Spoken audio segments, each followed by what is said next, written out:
I'm Tommy Henderson with Henderson's Lineup and Supersteer, and today we're going to be installing a 4139-131 replacement saddle bracket and bushing kit on a new V8 chassis F53.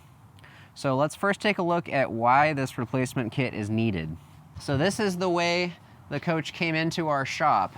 As you can see, this sway bar is not connected. What can happen is the bolts that hold this onto the axle will back out as the nuts, which are welded to the back side of this bracket, the welds on them will break, the nuts will slowly loosen up, the bolts will back out until you get to this point where the sway bar is not connected to the axle at all. That sway bar is doing nothing.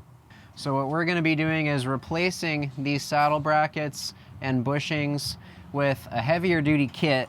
So we've got a wider bushing and saddle bracket, and we're also going to replace the mounting hardware with self-locking 5/8 nuts on 5/8 bolts. So that's going to be a much more secure connection to the axle, so that way this customer is not going to have to worry about their sway bar coming loose again. Okay, the first step in the process is to remove the saddle brackets and bushings if they haven't fallen off already. In this case, the bolts were totally gone, so we don't have to take anything loose. Although I will note that we do have one nut remaining on the back side of this bracket, so I am going to take a hammer and chisel and knock that off. The rest of the nuts are already gone, so that makes that part of the job quite a bit easier.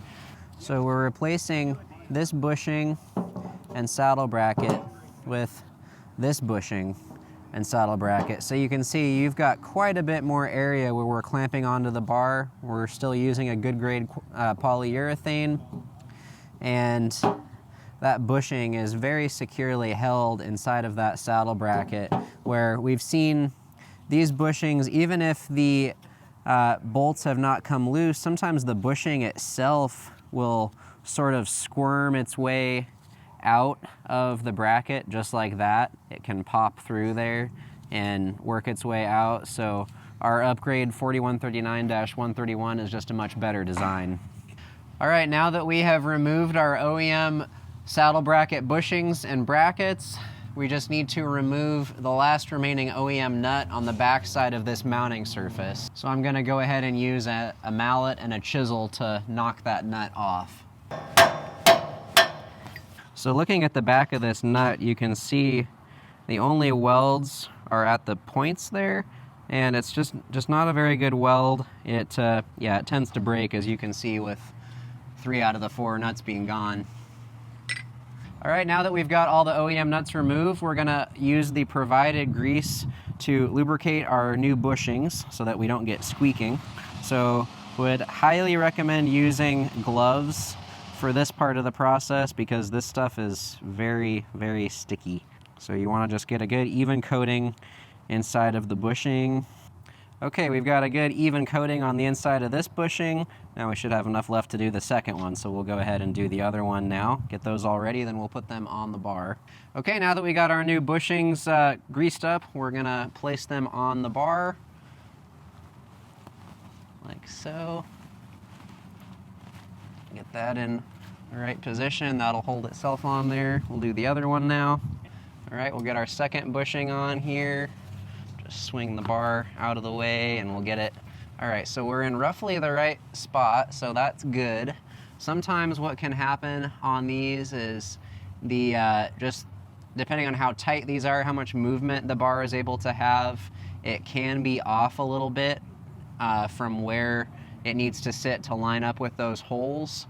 In this case, I think we're going to be okay, but what you can do if you need to is loosen up the bolts holding the end links. Just be sure to tighten them back up again afterward to OEM spec.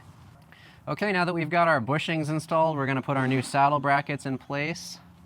So we can just slide these over the bushings. They fit nice and snug, so that way they will stay put. You can kind of get an idea there, looking at the holes, how well we're going to line up. Looks like we should be in pretty good shape. Okay, now that we've got our bushings and our saddle brackets on the bushings, we can start to actually fasten this to the axle. So one thing I want to note is you need to use the supplied backing plates that go in between the axle mounting surface and the bushing and saddle bracket. So reason for these is just to give a nice flat surface for that bushing to lay on. There's a little bit of a taper to this mounting surface, so we want to keep those bushings in good shape. We want to load them evenly, and this backing plate helps to do that. So this will just sit in between there. The weight of the bar will kind of hold it in place. Okay, we've got our top holes lined up there, so we'll put that bolt in. Now we're going to get our nut started on the back side. Use our washer on the back. All right, so we got that top one started. So it's a good way to go, just get the top started first, and then you can align the bottom from there. And I'm not going to tighten this one at all because I want to still be able to move this side enough to get that other backing plate in and then get the hardware started on this side too. But I will go ahead, just for peace of mind, start the bottom one on this side. Right? Okay, so we're all started on this side. The bar is not going to go anywhere. Now we can do the same on the other side. As we're doing this, as always, we want to use a washer between the head of the bolt and the saddle bracket. And then another washer on the back side of the mounting bracket on the axle. We'll just get that top one started again.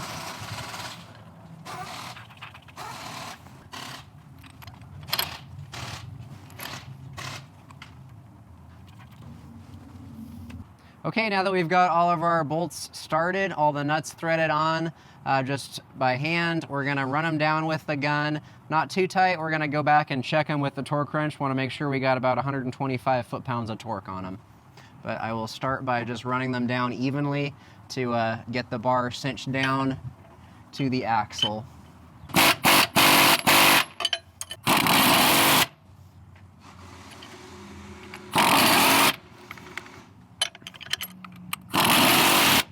Okay, we're setting our torque wrench to 125 foot-pounds.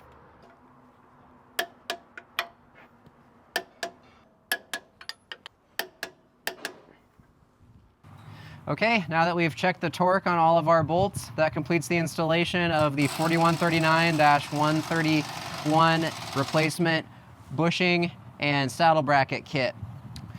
So we would recommend after that's done, take it for a test drive, recheck all the torque, and enjoy now having a functional rear sway bar on your coach. We hope this video was helpful, and we encourage you to like and subscribe. If so, please leave a comment in the below if you have any questions or want to let us know anything. And as always, we wish you safer and happier driving. Thank you.